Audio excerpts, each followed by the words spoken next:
All right, guys. So today we only hit for 67 bucks. That is going to be the PNL for today. I'm gonna call it a day here. A little bit early, I know, but have other things to do. I have to, plan the next weekly vlog. I have to plan the next weekly vlog. I have to also read. I'm about to start reading, but and I also have to do my to-do list. Like I have to make my to-do list. I have to like start planning for this week, and like I have a lot of ideas, a lot of stuff that I have to execute upon, and fixing my routine also, and like just spending time off the screens basically is what I'm trying to say. I'm trying to like spend a lot of time off the screens, off the charts, off the playbook, off the Notion. Not really this for this week, but like off the playlist, off the YouTube grind, like watching videos, doing this and that, and trying to learn more and more and more. When in reality, that's just doing more damage, information overload. That's one thing I'm really trying to do. But let's go over this trade real quick. I did take a break even. As soon as this candle right here came down, wake this out. My stop loss was right here. Let's just use this. My stop loss was right here. That's where I originally put it, and then the market came back down and stopped me out for a profit of 62 bucks, around there, something like that. Only had $225 of risk on this trade. Reason for that was because, again, we're trying to risk 1%, but here I had to like reduce the risk. I'm not gonna only use one con, simply because like the market looks really choppy. Tomorrow we have a bank holiday for the USD, Veterans Day. I think the most high probability trades are going to be throughout the later of the week. So that's kind of why I'm trying to preserve my capital and risk on like the earlier Monday and Tuesday. I'm not going to really try to trade tomorrow. I'm going to take it off, take the day off, and just go focus on other things outside of trading.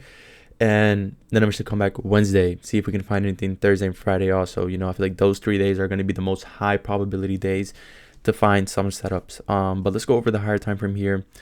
And let's just take this off real quick, since I just told you guys what I was risking. Daily time frame, we have a daily bullish CRT. Okay, so look at the daily. We have this right here, a buy side imbalance, and then we swept liquidity. And we also had a CRT. So I was originally bullish for today, not bearish, bullish. We even gapped up too, so I was bullish. But thinking about it, like weekly profile, what are we forming here? I've been trying to incorporate weekly and daily profiles a little bit more to make more just like a better scenario in my head of like what we should be expecting, and of course using the ADRs, like the average daily range, and like seeing how much we're moving for that day. And today we've already like reached the 1/3 of the average daily range. So, and especially on a low volume day like today, I really didn't expect much volume, I should say, into the market to kick in and to like reach the 5-day average daily range. I've been trying to incorporate that a lot more. I don't know if we have it here. Let's see if we can. Yeah, we don't have it here. But on TradingView, it's there for free. Use that indicator to understand, like once you reach the 1/3 of the average daily range and you don't see the market moving as much as you would want it to. It's an ideal scenario, especially on a day like today. Mondays, Fridays sometimes, they move a lot, but towards like the end of the day, Friday, like you want to calm down. And then here you can see we had a daily CRT pushed up higher, respecting this gap right here. Also, we closed above it, and the market just looked a lot more bullish going into today. If we go to the 4-hour time frame, you can see here on the 4-hour time frame we have a 4-hour buy side imbalance, but then we also have a sell side imbalance here, and we also had 4-hour CRT, and this is also a down close candle. But if you look at everything else, that is not a down close candle. I'm just giving it out there. I'm not trying to say anything yet because it does yet to transpire, but just know, it doesn't look really as bullish as it seems. But then eventually here we have a 1-hour buy side imbalance. So that's another thing too. I said, I'm willing to take a risk here. I'm willing to take a stab. Preferably, I would have wanted to see the market move down lower to then move up higher, and that's kind of what we were getting here. We tapped the buy side imbalance. I was like, okay, if this holds and we push up here and we make that inversion on the 1-minute hold, we're likely going to target that up there, this high up here.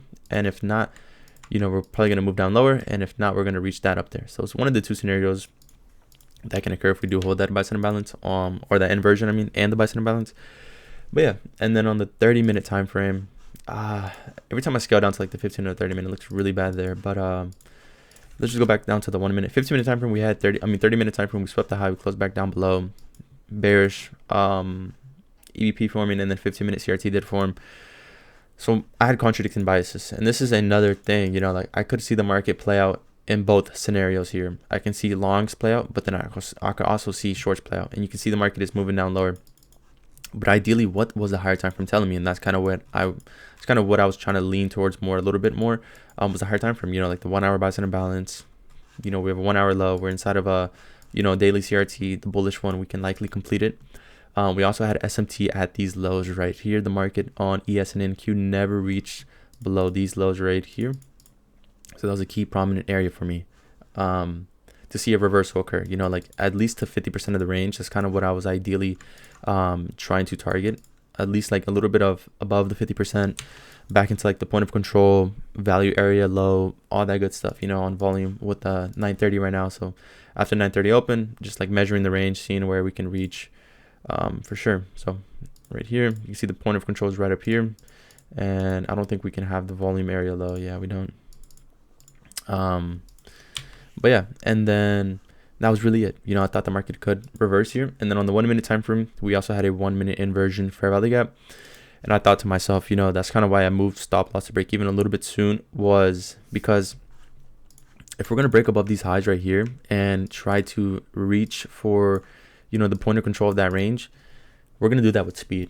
You know, since we're like at a discount here, everything inside of here was a discount, you know, and if we're buying in a discount, you want to see the market at least start to like have some form of resistance or like some high resistance liquidity form inside of that point of control, or like 50% of the range, you know, reach equilibrium. Then you can start to see like the market start to gyrate a little bit and then move down lower.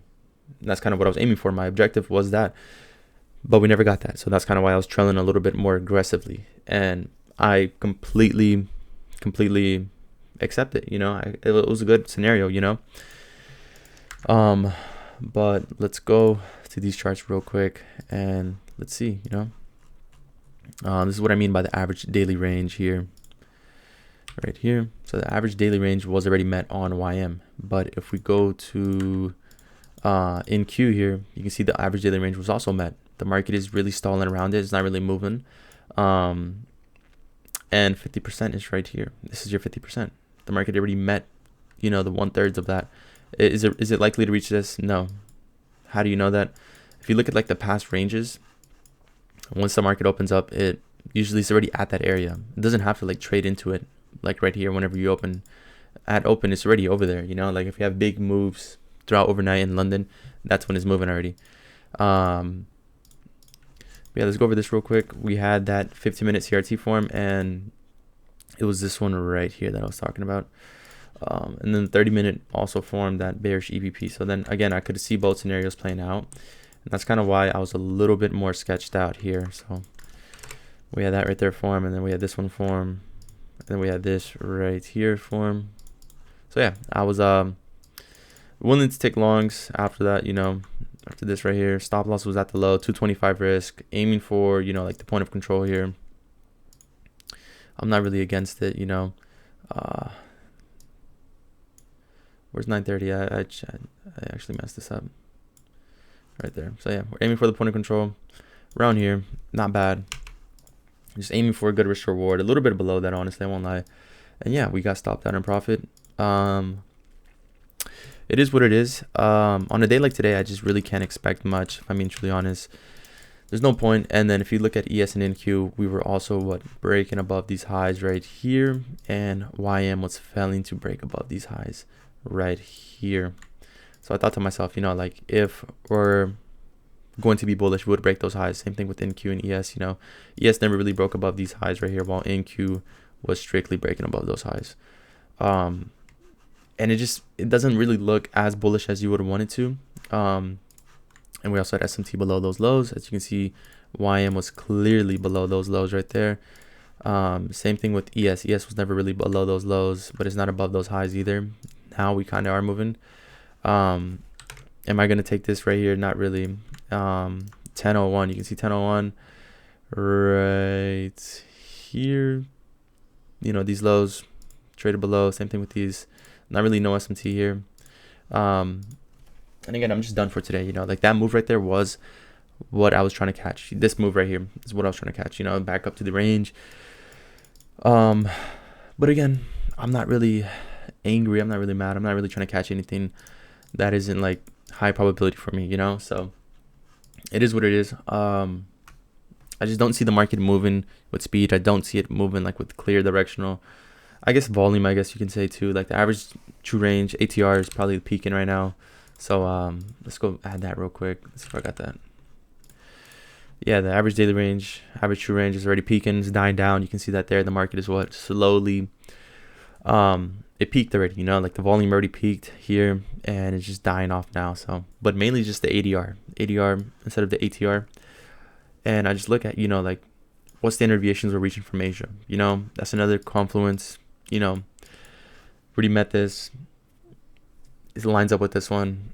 You know, we're inside of like the first standard deviation, about to reach the 2. We did meet the 2. We're inside of the ADR. We're not really moving as much, so that's kind of really it. So the account isn't in anything, you know, no drawdown, no none of that. I'm trying to like really be picky with my trades also, and just go focus on other things, you know. I'm not really too worried about this. And yeah, I'm just trying to take good trades on good days. That's the main thing, you know. Take good trades on good days, have good risk. It's not complicated, I guess, you know. It's not rocket science. It's just being disciplined, following your rules, showing up every single day no matter what, and just working on your mindset, working on your biohacking, all this and that, you know. It's very, very crucial. And yeah, that's really it. So I'll catch you guys tomorrow, or Wednesday. I'll catch you guys Wednesday. I won't be trading tomorrow, so yeah, peace.